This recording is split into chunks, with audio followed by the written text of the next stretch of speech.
এখন যতগুলো সমস্যার মধ্যে আছি, এক নাম্বার সমস্যা যদি বলি, নাম্বার 1, সেটা হচ্ছে কি জানি, যে আমরা ফ্যামিলির মধ্যে 3টা জেনারেশনের কানেকশন নাই। এইটা হচ্ছে সবচেয়ে বড় সমস্যা।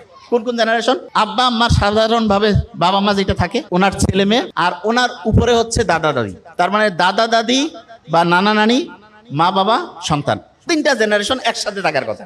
3টা জেনারেশনের একটার সাথে আরেকটা ঠিকভাবে কানেকশন না হওয়ার কারণে যতগুলো প্রবলেম এখানে আমার কাছে আসছে, সবগুলো প্রবলেম দেখলাম এই একটা জায়গাতে এর সমাধান আছে, জাস্ট একটা জায়গা। এবং সেই সমাধানটা আমরা আজকে ইনশাআল্লাহ খুব দ্রুত করে ফেলতে পারবো। তো এটা কিভাবে করব সেটা একটা বলি। প্রফেসর আলেকজান্ডার বলতে একজন আছে, উনি হচ্ছেন 1970-এর দশকে 2টা আলাদা আলাদা পার্ক বানিয়েছেন। পার্ক, একটা পার্কের মধ্যে উনি 2 রকমের বোতল রাখছেন, 2 রকম বোতল। একটা বোতলের মধ্যে মরফিন দেওয়া হয়েছে, মরফিন। আরেক রকমের বোতলের মধ্যে শুধু পানি, কোনো কিছু নাই। সবগুলো ইঁদুরকে এরকম বিভিন্ন 2 টাইপের বোতল ছেড়ে দিয়েছে, আর ইঁদুরগুলো আছে। ভয়ঙ্কর ব্যাপার হচ্ছে সবগুলো ইঁদুর মরফিন যুক্ত যে পানি আছে সেটা খাচ্ছে। মরফিন মানে বুঝছি তো, নেশা, 200% ডোপামিন ঘরনায়, ভয়ঙ্কর খারাপ। তা সবাই চিন্তা করতেছে, তাইলে নেশা জাতীয় জিনিস শুধু মানুষ না, ইঁদুরও পছন্দ করে, ও খাইতে চায়। তা আলেকজান্ডার, প্রফেসর আলেকজান্ডার যিনি, উনি চিন্তা করতেছে ইঁদুর সবগুলোই দেখা যাচ্ছে মরফিন যুক্ত পানি খাচ্ছে, আচ্ছা দেখি তো একটু এক্সপেরিমেন্ট একটু চেঞ্জ করি, কি করব। আরেকটা উনি পার্ক বানিয়েছে যেখানে এইরকম 2 রকমের হচ্ছে পানির কৌটা রাখছে। এক জায়গায় আছে মরফিন মিশানো পানি, আরেক জায়গায় এমনি। কিন্তু এবার একটা ইন্টারেস্টিং জিনিস করছে, সেটা কি, ওইখানে ইঁদুররা যে জিনিসগুলো পছন্দ করে বলতে কিরকম, আরেকটা ইঁদুরের সাথে বন্ধুত্বপূর্ণ সম্পর্ক, এরকম বিভিন্ন ইঁদুর রাখছে।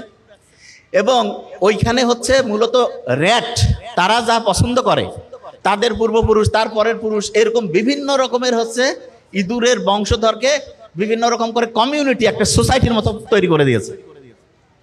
এবং তাজ্জব ব্যাপারটা যেটা, সেটা হচ্ছে এই পার্কের মধ্যে যতগুলো ইঁদুর ছিল, 100% ইঁদুর যেই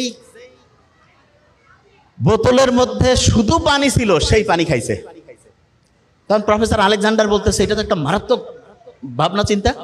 তার মানে একটা পার্ক, র্যাট পার্ক, সেটা যদি ইঁদুররা খেলাধুলার ব্যবস্থা থাকে, তারা যে এরকম জিনিস পছন্দ করে, সে এখানে একটা জিনিস অনেকে মনে হয় বুঝতে পারেনি, যে আচ্ছা 2টাই তো পার্ক, পার্থক্য কি? পার্থক্য একটা ছিল, প্রথম যে পার্কটা ছিল সেটা ছিল একটা কারাগারের মতো। কারাগার বলতে সেখানে শুধু 1টা 2টা ইঁদুরে থাকতো, বেশি ইঁদুর রাখতো না। আর আরেকটা জায়গায় বড় একটা পরিসরে অনেকগুলো ইঁদুর রাখছে, এবং ওইখানে দেখা গেছে প্রত্যেকে মরফিন যুক্ত পানি খায়নি, মরফিন ছাড়া স্বাভাবিক যে হচ্ছে পানি সেটা খাইছে। তা আমাদের যে বাড়িগুলো